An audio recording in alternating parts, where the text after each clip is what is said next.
You have but to ask. What do you want with Anakin Skywalker? He is the key to everything. To bring balance to the Force?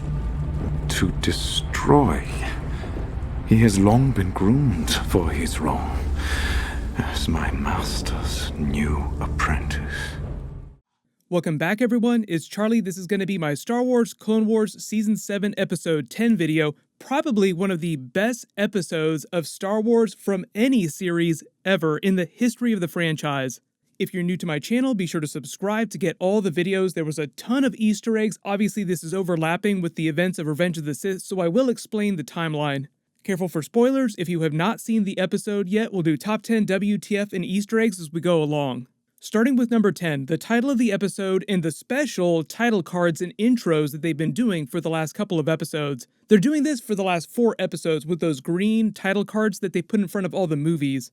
The title of the episode is The Phantom Apprentice. Most of you probably recognize that that's a reference to The Phantom Menace. The title of the episode is referring to Anakin Skywalker. He's the Phantom Apprentice of Darth Sidious. As he tells Ahsoka later in the episode, he's been groomed this whole time to become my master or my former master's new apprentice. Ahsoka spends most of the episode trying to figure out why Darth Maul wants to kill Anakin so badly. She knows exactly why he wants Obi-Wan Kenobi, because he won't stop screaming Kenobi at every turn. But Ahsoka doesn't know anything about Darth Sidious until about midway through the episode or the impending Order 66 plot.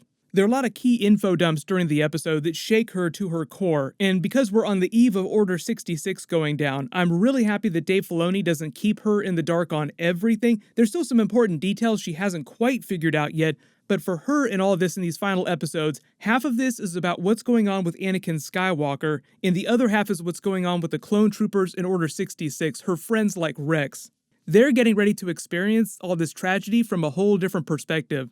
The reason why they're using those special green title cards and the special intros for these final 4 episodes in the way that they're titling them Part 1, Part 2, Part 3, and Part 4 is because the story of these final 4 episodes is partly based on George Lucas's expanded story and deleted scenes from Revenge of the Sith, ideas that they just didn't have time for or space for in the movies. And because these are so interconnected with Revenge of the Sith crossing over with movie scenes, they're treating the final 4 episodes as if they were part of the movie itself. Like this and Revenge of the Sith edited together correctly for the timeline is meant to be a 4-hour movie instead of just being a 2-hour movie. So number 9, Darth Maul reveals Darth Sidious's grand plans for the galaxy to Ahsoka. The first time they meet, they don't waste any time. He talks about it, and they don't really get into specifics till later, but he tells her that Darth Sidious is the new world, new galactic order behind all this. Obi-Wan Kenobi confirms this later. Count Dooku once spoke to me of a Darth Sidious, but Anakin has just killed him, so we really don't have a whole lot of information about it. Maul even laughs at Ahsoka when she talks about bringing him in before the council and asking for his help in stopping Darth Sidious. If it's such a big problem, why don't you help us? We can take down this threat together. And he's like, you don't understand. There's not even going to be a Jedi Council in a couple days. The really interesting thing that Sam Witwer, who's doing the voice of Darth Maul, and Dave Filoni do with Maul in this episode is that when he's talking about Darth Sidious's new galactic empire that he's creating, there's a hint of fear in his voice. Like he's still very much afraid of the Emperor, who actually at this point in the timeline of Revenge of the Sith hasn't declared himself Emperor yet. I'll explain the timeline in a second. But remember, the last time we saw him, he was taken by Darth Sidious. He was saved by the Mandalorian super commandos that he references later. You saved me from that prison that Darth Sidious had thrown me in. The other crazy thing about Maul during this whole episode is that despite the fact you can clearly tell he's lost his mind just a little through all the crap that he's been through, he genuinely wants to stop Darth Sidious and save the galaxy from his threat. Not out of a desire to be heroic or anything good, purely is an act of self-preservation because he is on the Emperor's shit list. The Emperor would just keep sending assassins after him. So he and the Jedi have some common ground. Don't worry, I'll get to the high ground memes in a second because there were some really cool high ground references later in the episode. He and Ahsoka, as he says later, share even more in common because they're both fallen apprentices who left their masters, although Darth Maul didn't do it by choice.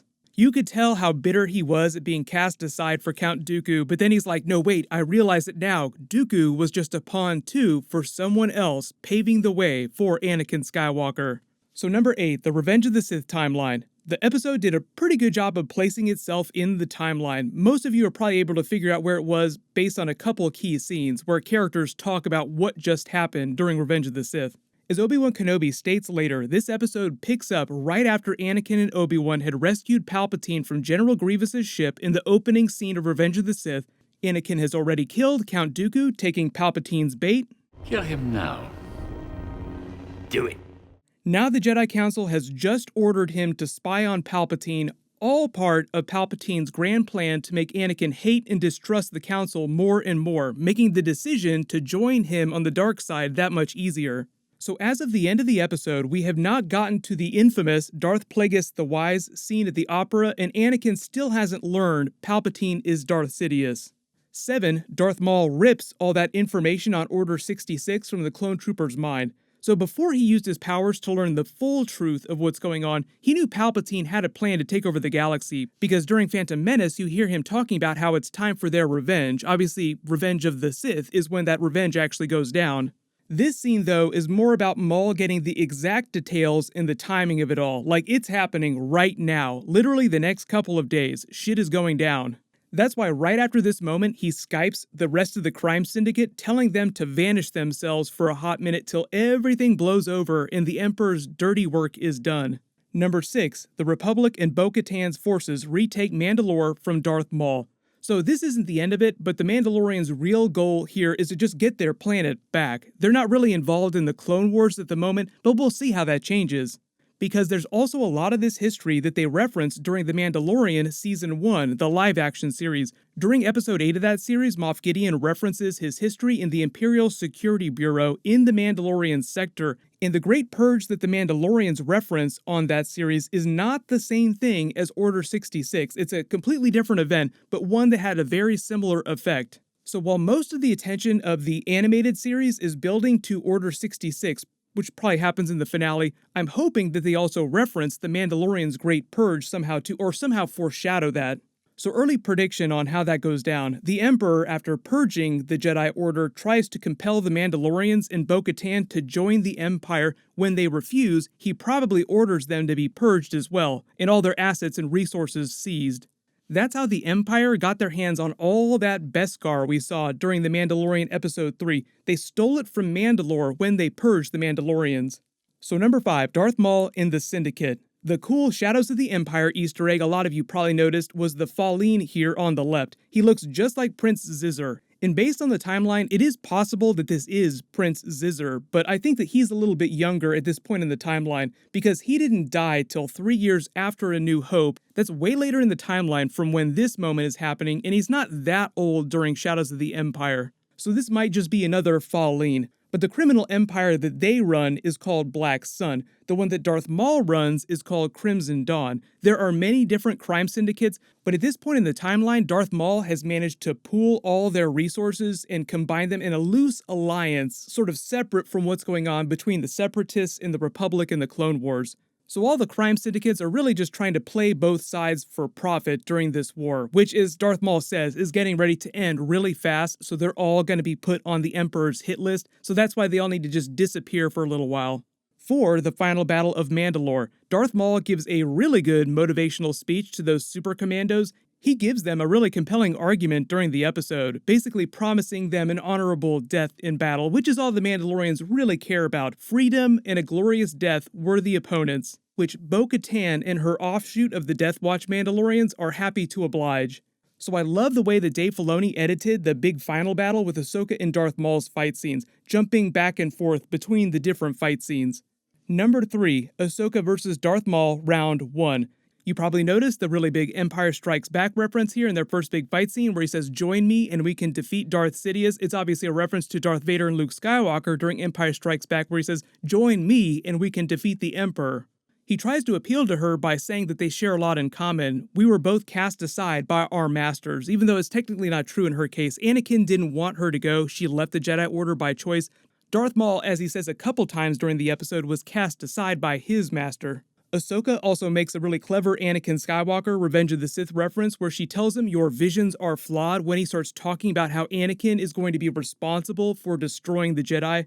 Both Darth Maul and Anakin wouldn't want to listen to anyone telling them their visions aren't 100% accurate and might be potentially misleading. With Anakin, his visions become a bit of a self-fulfilling prophecy. The actions that he takes directly lead to the outcome in his visions that he's trying to avoid. Padme winding up dying on the hospital bed, whereas if he had rejected the Emperor, she might have survived, even though they imply there is no stopping Order 66. Like Darth Maul says several times in the episode, there is nothing you can do. Darth Sidious's plan is airtight. He is going to win this fight. But number two, we have to talk about the actual fight scene just from a purely technical animation perspective. How amazing does this scene look? Really, you could say that about all the scenes in these final 4 episodes. It feels like they animated them on a level that's so far beyond even the rest of the season 7 episodes. But look at the quality of this animation compared to some of the earlier seasons of the Clone Wars back when it was on Cartoon Network. It's like night and day. It's like a completely different show. And the really cool thing about these episodes is that they actually make Revenge of the Sith a better movie. It's a lot like Rogue One making A New Hope a better movie by adding information and context.